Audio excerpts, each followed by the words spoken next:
हसन बिन साबित higher secondary school, जदीद तकाज़ों से हम आहंग वसी और ईज कैंपस, फैसलाबाद में वाहिद कैडेट साज इदारा, हॉस्टल की सहूलत के साथ।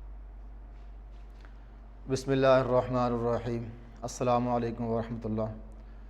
अज़ीज़ तलबा, जैसा कि हमने जो लास्ट लेक्चर था उसमें जो सिंपल पेंडुलम था उसका टॉपिक स्टार्ट किया था। वो क्वेश्चन था, वो कुछ क्वेश्चन इस तरह से था कि डिफ़ाइन सिंपल हार्मोनिक मोशन, और इस बात का आपने प्रूव करना था, एक्सप्लेन करना था कि जो सिंपल पेंडुलम है उसकी जो मोशन है वो सिंपल हार्मोनिक मोशन है। तो लास्ट लेक्चर था उसमें हमने सिंपल पेंडुलम देखा था और हमने उसकी जो कंस्ट्रक्शन थी वो देखी थी। तो इंशाल्लाह आज हम जो सिंपल पेंडुलम है उसकी मोशन को प्रूव करेंगे कि उसकी जो मोशन है वो सिंपल हार्मोनिक मोशन है। अच्छा, अब कल जब आपको मैंने बताया कि जो आपका सिंपल पेंडुलम है, जब उसके ऊपर कोई किसी किस्म की जो नेट फोर्स नहीं अप्लाई हो रही होती तो जो आपका सिंपल पेंडुलम का बाल है वो पॉइंट ओ के ऊपर at the state of rest होता है। अब आपने क्या किया, उसको डिस्प्लेस करवाया पॉइंट ओ से पॉइंट ए तक। जब आप उसको ए के ऊपर ले गए तो ए पे जो उसका वेट है उसको आपने उसके जो रेक्टेंगुलर कंपोनेंट्स हैं उनमें रिजोल्व कर लिया।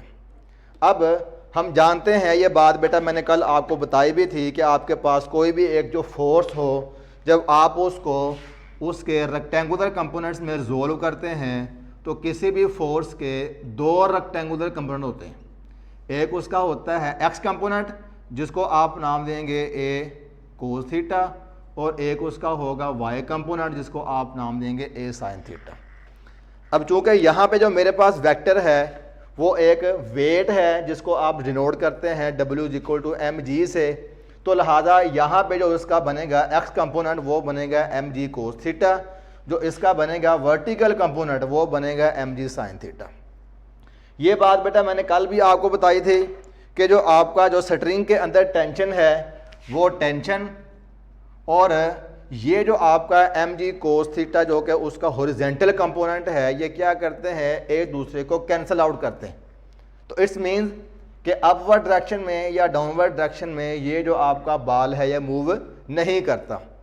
अब ये जो आपका mg साइन थीटा है ये एक्ट करता है टूवर्ड्स द मीन पोजीशन। तो हम कह सकते हैं कि ये जो आपका mg साइन थीटा है जो कि वर्टिकल कंपोनेंट है, जो कि वर्टिकल कंपोनेंट है वेट का, वो as a restoring force act करेगा। वो क्या करेगा जी, as a restoring force act करेगा। और ये बात हमने देखी क्योंकि जो रीस्टोरिंग फोर्स है वो क्या करती है जी, ऑब्जेक्ट को towards the mean position move करवाती है। तो फिर ये मतलब हुआ कि ये जो आपका बाल है ये फिर टुवर्ड्स ओ जो उसकी मेन पोजीशन है उसकी तरफ मूव करना स्टार्ट कर देगा। अच्छा, अब जैसे जैसे वो ए से ओ की तरफ आएगा तो उसकी जो वेलोसिटी है वो इंक्रीज करना शुरू हो जाएगी। जब वो ओ के ऊपर आएगा तो यहाँ पे जो उसकी वेलोसिटी होगी वो मैक्सिमम होगी। और ये बात मैंने आपको जो लास्ट लेक्चर था उसमें बताई थी कि उसकी जो वेलोसिटी है वो मैक्सिमम क्यों होती है। बेटा वो उसकी जो वेलोसिटी है वो उसके इनर्शिया की वजह से मैक्सिमम होती है। वो अपने इनर्शिया की वजह से पॉइंट ओ पे स्टॉप नहीं करता, इनर्शिया की वजह से ओ के ऊपर रुकता नहीं है, और उसकी यहाँ पे जो वेलोसिटी है वो मैक्सिमम होती है।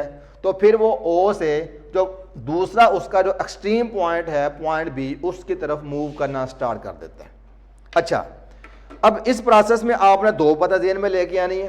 पहली बात आप ये सोचें कि आपका जब बॉडी ए से ओ की तरफ आया था उसकी वेलोसिटी इंक्रीज कर रही, क्यों इंक्रीज इसलिए कर रही है कि आपका जो बॉडी है वो ए से ओ की तरफ आ रहा है, और जो आपकी रीस्टोरिंग फोर्स है उसकी डायरेक्शन भी यही है।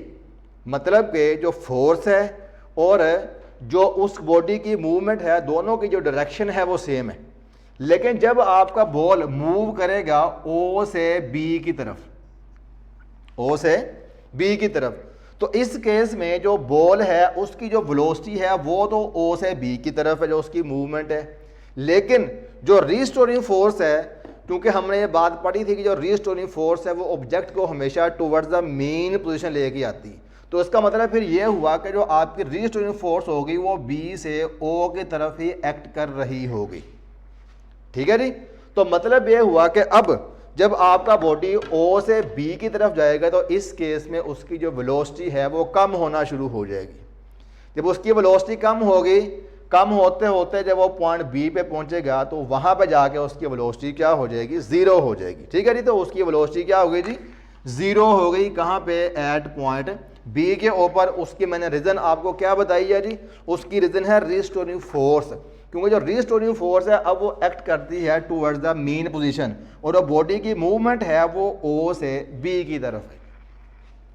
अच्छा, अब उसके बाद यहां पे जब आप ओ से ए की तरफ आए, स्पीड इंक्रीज हो गई, स्पीड इंक्रीज हुई। अब यहां पे जो आपका एक्सेलरेशन है वो again towards the mean position है।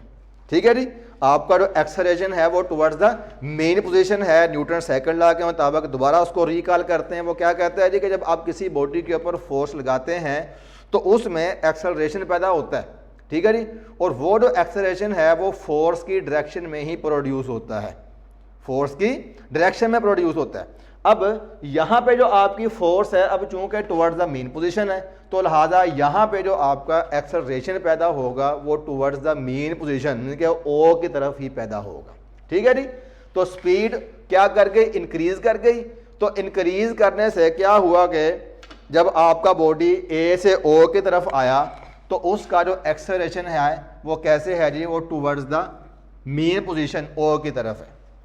अच्छा, और जब आप ओ से बी की तरफ गए, जब बाल ओ से बी की तरफ गया है, आप इस चीज को स्टडी कर रहे हैं तो आप देखते हैं कि बॉडी तो आपका मूव करता है बी की तरफ, दोबारा वही बात आ गई, लेकिन जो यहां पे जो रिस्टोरिंग फोर्स है वो कैसे एक्ट कर रही है जी, वो towards the mean position act कर रही है। तो इसका मतलब यह हुआ कि यहां पे भी जो आपका एक्सेलरेशन पैदा होगा वो टुवर्ड्स द मेन पोजीशन ही पैदा होगा। यहां पे जो एक्सेलरेशन पैदा होगा वो टुवर्ड्स द मेन पोजीशन पैदा होगा। तो इसका मतलब यह हुआ कि चाहे आपका बॉडी मूव करे ए से ओ की तरफ, चाहे मूव करे ओ से बी की तरफ, इस पूरे प्रोसेस में जो एक्सेलरेशन है वो हमेशा directed towards the mean position ही होगा। ठीक है जी, जो आपका एक्सेलरेशन होगा उसकी जो डायरेक्शन होगी वो कैसे होगी, हमेशा टुवर्ड्स द मेन पोजीशन ही होगी। तो हम फिर यहाँ पे ये बात कह सकते हैं कि ये जो आपका सिंपल हार्मोनिक मोशन का मैथमेटिकली फार्मूला है यहाँ पे होल्ड करता है। तो फिर हम यहाँ पे ये बात कहेंगे कि जो आपका सिंपल पेंडुलम है उसकी जो मोशन है वो सिंपल हार्मोनिक मोशन है। अच्छा, अब यहाँ पे अगली बात आ गई, वो कौन सी है जी, इसके टाइम पीरियड की है जी। जो इसका टाइम पीरियड है वो क्या होता है, मैंने बताया था कि एक साइकिल को कंप्लीट करने के लिए या एक रेवोल्यूशन को या एक वाइब्रेशन को या एक ओसिलेशन को, ठीक है ना, उसको कंप्लीट करने के लिए जितना बॉडी टाइम लेता है, लगाता है, उसको आप उसके टाइम पीरियड का नाम देते हैं जी।